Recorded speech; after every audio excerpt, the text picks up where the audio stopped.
Behavioural economics on a post-it number 24, framing. In standard economic theory, or standard rational choice theory, it's assumed that the way that you describe options to people shouldn't matter in terms of the choices that they express if the different descriptions are essentially maintaining the essence of the options that are presented to people. That is to say, that, in short, people's answers or preference ordering should be invariant, shouldn't vary, should be invariant to the way the options are described to them, right? It's called descriptive invariance. One of the main findings, I suppose, in behavioural economics over the last decades is that assumption very often doesn't hold up, that you can present people with essentially the same choices, same options, described in slightly different ways, and that can systematically affect the preferences that they have, or the expressed preferences that they have, at least, their expressed choices. So it's a little different. If you remember, we talked about preference reversals in previous post-its, and those were described, that those are related to violations of procedural invariance. You change the procedure from choice or a binary choice task to a valuation task, and that can systematically affect people's expressed preferences or stated preferences. Framing effects usually are associated with violations of descriptive invariance, not violations of procedural invariance, but violations of descriptive invariance. I'm just going to go through a version of probably the most famous example of framing that's been given in the literature that was originally constructed by, you guessed it, Kahneman and Tversky. So, imagine that the UK or wherever, the UK is preparing for the outbreak of an unusual disease, something that most of us probably won't find too difficult imagining these days, which is expected, in this hypothetical example, it's expected that it could kill, or that it will kill 60,000 people, all right? Now, you've got a choice between policy A or policy B. Knowing that this disease is about to hit the country, you can choose policy A or policy B. If you choose policy A, you will know that 20,000 people will be saved. 20,000 out of those 60,000 people will be saved. But if you choose policy B, then it's a risky option. There's a 1/3 chance that all of the 60,000 people will be saved, but there is a 2/3 chance that none of the 60,000 people would be saved. And what you tend to find in these types of questions is that more people tend to go for the safer option, policy A, rather than the riskier option, policy B, when the choice is framed in these particular ways, right? So forget about A and B for the time being. Imagine that your choices are instead a choice between policy C and policy D. Now, if you go for policy C, you will know that 40,000 people will die.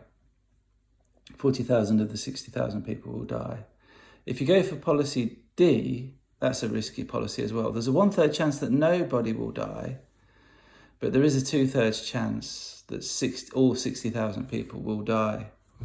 And when you present these options to people in these sorts of ways, people tend to plump for the riskier option, policy D, or more people tend to plump for the riskier option, policy D, over the safer option, if you like, policy C in this instance. Right. Now, what has been argued is that if you think about policy A, policy B, policy C plus policy D, one might argue that policy A and policy C are essentially identical. It's just that things have been framed in a slightly different way. So policy A, essentially 20,000 people would be saved of the 60,000 people, and 40,000 people would die. Policy C, you place an emphasis on the 40,000 people who would die. By implication, 20,000 people would be saved. And B and D are identical if you think things can be reframed in those sorts of ways, right? So if that's the case, then people that who go for policy A should always go for policy C, and people that go for policy B should always go for policy D, according to the assumption of descriptive invariance. That a lot more people tend to go for A than B and then go for D than C sort of violates that assumption, right? And you can see that things in terms of policy A and policy B, the framing is one of gains, really. You're focusing on people that could be saved, so it's more like a gain framing. Policy C, policy D, people tend to plump. The options are framed in terms of failure or losing something, right? You're placing an emphasis on how many people would die.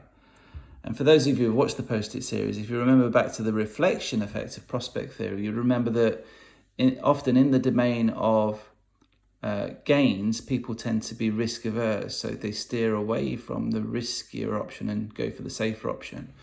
Whereas in the domain of losses, people are more likely to choose the riskier option rather than the safer option, go for the riskier option here, right? Policy D. So, it's related to behavioural economic findings and phenomena theories that we've talked about in previous Post-it notes as well. I should state, as a caveat to this, is that some people believe, I think Gert Gigerenzer believes this, is that these options are not really identical to each other because we're emphasising different things.